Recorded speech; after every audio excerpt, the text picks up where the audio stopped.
বয়সের বিবেচনায় যদি করা হয় তাহলে আওয়ামী লীগ মুক্তিযুদ্ধের দল, তাহলে জামাত কি স্বীকার করে নিচ্ছে যে তারা রাজাকারের দল, আলবদরের দল? মুক্তিযুদ্ধ ইস্যুতে সংসদে যে ঝড় উঠেছিল গতকাল তা এখন অব্যাহত আছে। আজকে নতুন একটি প্রশ্ন উত্থাপন করেছেন এটিএম আজহারুল ইসলাম, জামাতের এমপি। তিনি বলছেন বিএনপি কিভাবে মুক্তিযুদ্ধের দল হয়, কারণ মুক্তিযুদ্ধ হয়েছে 1971 সালে আর বিএনপির জন্ম হয়েছে 1978 সালে।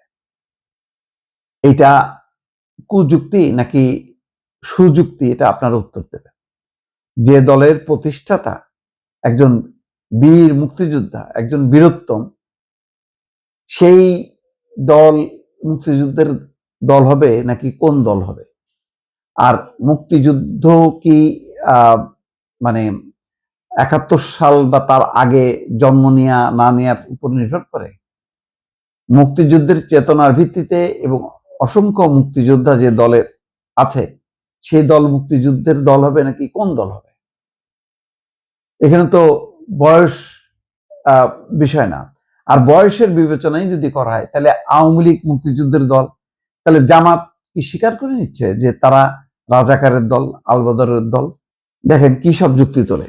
এটা এর কারণ হচ্ছে গতকালকে যে আলোচনা হয়েছে মুক্তিযুদ্ধ বিষয়ে, ফজলুর রহমান তার আবেগময়ী ভাষায় যুক্তিপূর্ণ যে বক্তব্য দিয়েছে। আন্দালিব পার্থ বলেছে যে মুক্তিযুদ্ধের পক্ষে বিপক্ষের যে শক্তি বিভক্ত না করার কথা বলা হয় তার বিপক্ষে গিয়ে বলেছে যে মুক্তিযুদ্ধের প্রসঙ্গটা আসলেই আলোচনায় আসবে যে মুক্তিযোদ্ধারা তাহলে কিসের বিরুদ্ধে যুদ্ধ করেছে? হাওয়ার বিরুদ্ধে? সেটা তো না। তারা যুদ্ধ করেছে পাক হানাদার বাহিনীর বিরুদ্ধে, তারা যুদ্ধ করেছে রাজাকার আলবদর বাহিনীর বিরুদ্ধে। তাহলে রাজাকার আলবদর বাহিনীর নেতাকে বা কারা সংগঠিত করেছে? জামাত ইসলাম করেছে। আর ফজলুর রহমান যে কথা বলেছে যে মুক্তিযুদ্ধ পরিবারের কোনো সন্তান জামাত ইসলাম করতে পারে না, কারণ জামাত ইসলাম মুক্তিযুদ্ধের বিরোধিতা করেছে। এমন সব আবেগময়ী কথায় আরো যেই সংসদ কালকে রীতিমতো প্রকম্পিত ছিল, সেখানে কিন্তু ভালো জবাব দিতে পারেননি ডাক্তার শফিকুর রহমান।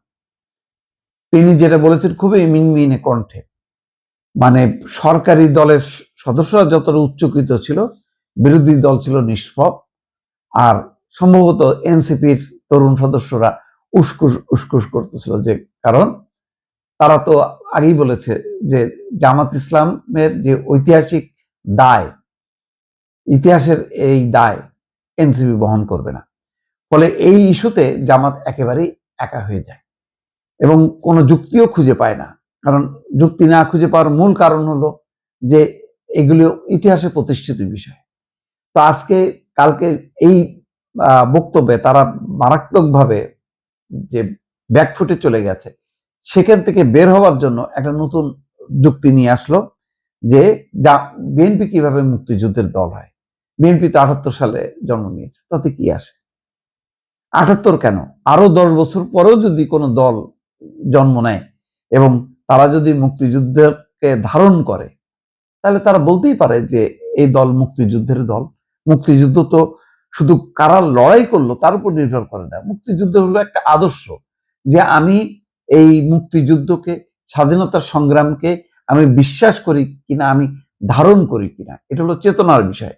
তো সেই চেতনার প্রসঙ্গে যখনই কি জামাত ইসলাম আলোচনা করে, তখন দেখা যায় ইতিহাসের পাতা ঘাটলে জামাত ইসলাম পরিষ্কারভাবে মুক্তিযুদ্ধের বিপক্ষে একেবারে স্বীকৃত, যে তারা মুক্তিযুদ্ধের বিরোধিতা করার জন্য তারা রাজাকার আলবদর আল শামস বাহিনী গঠন করেছে।